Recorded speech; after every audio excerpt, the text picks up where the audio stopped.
going on, guys? My name is Ben and welcome back to another video. You join me today with a very special car. This is the Mercedes AMG A35. This car is basically a direct rival to the VW Golf R. This car has a 4-cylinder 2-litre engine which is capable of 306 brake horsepower. It has a 0 to 60 time of 4.7 seconds claimed by Mercedes. Personally, I think this is a lot better looking than the Golf R. So this would be my choice. Introducing the owner of the A35, which is Erik. Hiya mate, good to see you. He's going to walk us around the car, talk around some of the spec choices he has gone for on this car, and just kind of maybe some little niggles. You said you had some. A bit of a controversial subject. Got some niggles, always got some. So Erik, if you would, show us around your beautiful looking A35. With pleasure. Okay, so this is the Mercedes AMG A35. I've had the car about 5 months. I picked it up on the 1st of March when it was launched in the UK. First one out of Mercedes-Benz in Doncaster, where I live. This car, I went for the Premium Plus pack and the AMG Style pack. When you go for the Style pack, it automatically comes with the AMG Night pack as well, which blacks out a few bits. But this particular car, so the Style pack, it's got the front splitter, the 19-inch satin matte black wheels. We've got the side skirts on the side here, and coming around to the back of the car, we have this controversial wing. I personally think you can't have an A35 without the aero kit, so I congratulate you really for speccing that. You definitely need the aero kit on it. However, you wouldn't want it looking like a A180. You wouldn't want it looking like, no, there's no way to differentiate it really, apart from the rear tailpipe. Is this your, you've got a little niggle you were saying on the spoiler? I am. That's why I've opened the boot, because I'm going to close it for you, and I just want you to record the sound. Oh, it does flap around a bit, doesn't it? Yeah, it's a little bit cheap. I don't think you'd feel very confident doing any pull-ups off that. It's secured in 4 places, so I don't see. Yeah, I don't see why it's a bit flimsy, but I don't know. But no idea. Anyway. No idea. And you've done, this car is obviously murdered out, which I absolutely love, but you've done a couple of bits recently, haven't you, that I've just murdered it out a bit more. So what was it? It was the badges. Yeah, I wouldn't say murdered, I'd say a little bit going for the stealth look with it. Okay. So, obviously we've gone for the black badges on the rear and on the sides. So you've got the AMG, the A35 Mercedes-Benz logo, and on the side you've got those Turbo 4MATIC badges. As part of the Style pack that we were talking about, we've got the rear diffuser, which does not come as standard. You have to do that as an optional extra. So there are a few options you can go with the car. There's the Executive pack, the Premium pack, and the Premium Plus pack.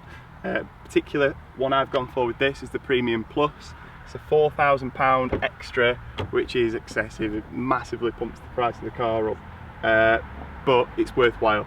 The exact options you can get, I'm not sure, but the main ones that you can see, we've got the large screens, obviously that extend across most of the width of the car. That kind of specification you only really see on the new G-Wagon S-Classes and the new A45S that launched last week, that we are not going to talk about today. A bit of a sore subject for you. It makes me upset. I imagine. You also get these Alcantara sort of seats, half leather kind of thing, the Alcantara doors, illuminated AMG logo on both of the door sills. I think it's on the rear as well. No, it's not. No, okay, that's a bit awkward. Yeah, so yeah, it's a cracking car. I really love it. The reason I bought the car is because when it launched at Paris Motor Show in 2018, I just had my eyes on it straight away. I knew my lease was coming up on my business car that I had. I had a Golf GTD 7.5, and it was either between the A35 that just launched or the Golf R, as you mentioned earlier. So for me, the Golf R was far too similar. It's not gone under any facelifts recently. I'd already had the Mark 7.5 GTD. I went and stepped into the Golf R, and it was just too familiar for me. Like, the interior was exactly the same, the exterior is visually exactly the same, apart from the rear tailpipes. Other than that, you'll not really notice it. and if you drive out of here and go on any road, you're most likely going to pass a Golf R. They're far too common for me. So this car came out, I wanted to be the first one to have one. Alright, you do pay a premium, but Mercedes do this so well. The interior, making the car stand out on the road, and the exhaust note when you're driving, it's very satisfying. Yeah, I do have to agree with you on the choice of purchasing the A35 over the Golf R. Personally, I think it's just a massive step up. Yes, it is a step up in price, but the look of it and the interior, Mercedes are just killing the interior game at the minute. And the fact it's the same interior as you get on a G-Wagon, which costs obviously a lot more of this car, and it's found in the S-Class. So the fact they've brought it down kind of to their entry level kind of performance AMG, it's just mind-blowing. But I think we should jump into the car and go for a little hoon. Up for that? Me. Yeah, let's do it. Right then, this is the rather nice interior of the A35, which I am a massive fan of. I don't think you can't be a fan of this interior. I'd say this is the best part of the car. And the back of the spoiler. Oh yeah. Love chaps. Love it. But yeah, I think we need to go for a drive, because I am buzzing to see how this car handles, how fast it is, and yeah, it looks quite nice, doesn't it? I don't know. It's not very quick. No? It's a diesel. Diesel, yeah. It's an A180. It's a rep, isn't it?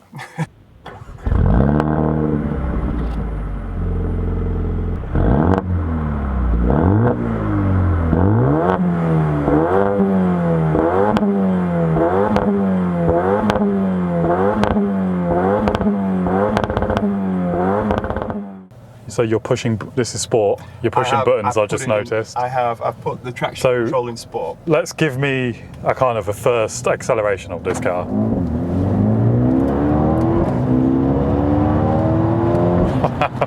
So yeah, it is obviously quick with 306 brake, and it's good to be in a quick car again. I've obviously sold my Z4, so I'm whipping around in a diesel C3. The Z4 is not a quick car. No, that won't.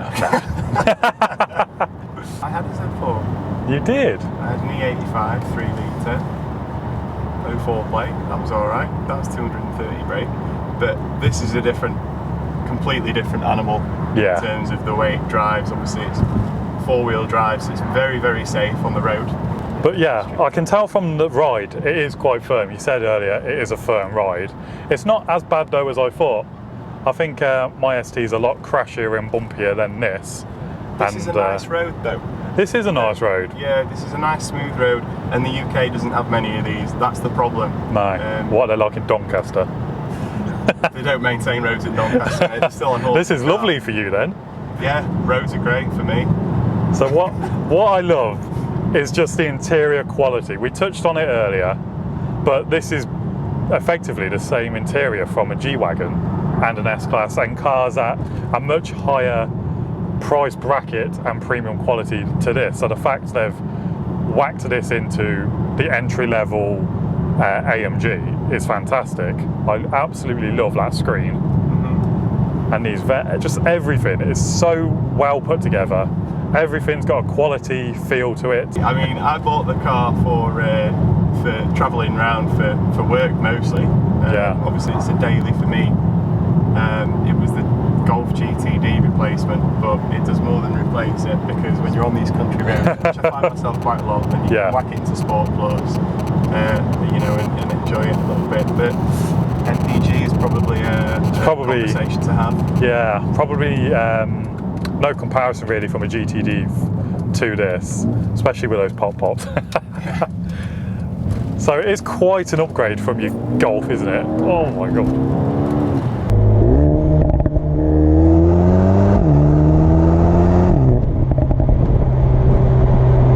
Little DSG farts as well, like a Golf R. So you've got there's two 10-inch screens, one being your infotainment system, the other one being your driver screen, where you've got your speedo and all your different dials. You can customise everything, and that's the beautiful thing about it, compared to having, alright, we love conventional dials, but nothing beats this digital dash that Mercedes have brought out. leads me nicely onto the annoying thing about this car. When you say the word Mercedes, she pops up. So if we talk about the car like, oh, this is a Mercedes. How can I help you? Oh. So annoying. So yeah, so I can't trigger the M word whilst we're reviewing this car. You can't trigger the M word because she'll come up and ask you what you want to do. But the good thing about, I think they call it Mercedes Me. Yeah. Where you talk to the car and it's essentially to keep your hands on the wheel. You can tell her to adjust the temperature. So we could say, hey Mercedes. How can I help you? Set passenger temperature to 20. 20 degrees on the front passenger's side. Oh, thank you. It's all very, so you're going to be nice and warm now, mate. Oh, cheers, mate. Cold over here. Cheers. Hey Mercedes. How can I help you? Turn on the driver's heated seat. Okay, that a I'm thing? switching on the seat heating on the driver's seat. It's 30 degrees and you're going to burn. I've got heated seats. You didn't know you had heated seats?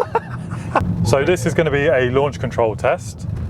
Let's see what it's got. It's got no tread on the wheels anymore, that's for sure. But okay, so we put foot firmly on the brake and Straight rev it up. It's as simple as that. The dials change, that's nice. What? Oh!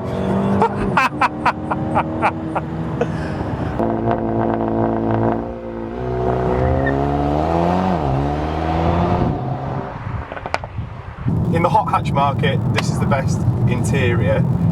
I would almost say the best car, but people are going to say, no, I'm not forking out 40,000 quid for a hatch. Yeah, for a hatch it is rather expensive. However, I think you do get what you pay for, and you can definitely see it in the quality of the car. So, questionable, it's quite worth it, I'd say. Definitely. I mean, for the money and the power. They advertise it as the affordable entry into AMG. Yeah. But, you know, it starts at £36,000. You're not going to get the best looking car in the world for that. No. You will get the same driving experience as you get when you've got all the extras on. But with Premium Plus pack, with the AMG style pack, you're looking at 43,000 quid. Yeah. Which is it's almost RS3 territory. Almost. Almost. Still. Almost A35S territory now. Ooh, so. But we don't know how much they cost you. Would you trade this in for an A45? If I didn't have to do as many miles, I would have an A45S, yes. But at the moment, I'm doing 20,000 miles a year. Christ. Yeah. I'm at the fuel station a bit, put it that way. Yeah, it's not the most fuel efficient car to do 20,000 miles in, 20,000 a year rather. When you come down to Stratford, and you've got roads like these. well, I came down to Stratford and I ran out of fuel, so I went to Shell and I wanted to fill. I thought I'll fill it up with V-Power because I'm doing a video. You'll treat it.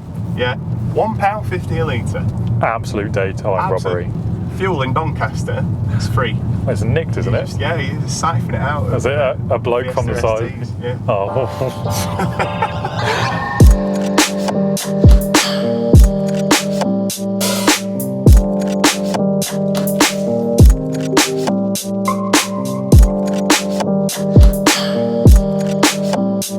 So there we have it then, guys. I hope you enjoyed my little kind of first take and first impressions really of the stunning A35 AMG. Massive thank you to Erik for agreeing to come all the way down to my neck of the woods, meet up with me and agree to be on camera and take me out in your car. So massive thank you for that. You're very welcome. If you enjoyed the video, be sure to give it a thumbs up.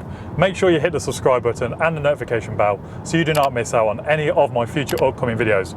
From me, goodbye, and from Erik, goodbye. See you later. Let's go. Woo, for the last time, oh my God. Oh, it's so addictive, I love it. And that's 40. 40. That's your Donny accent.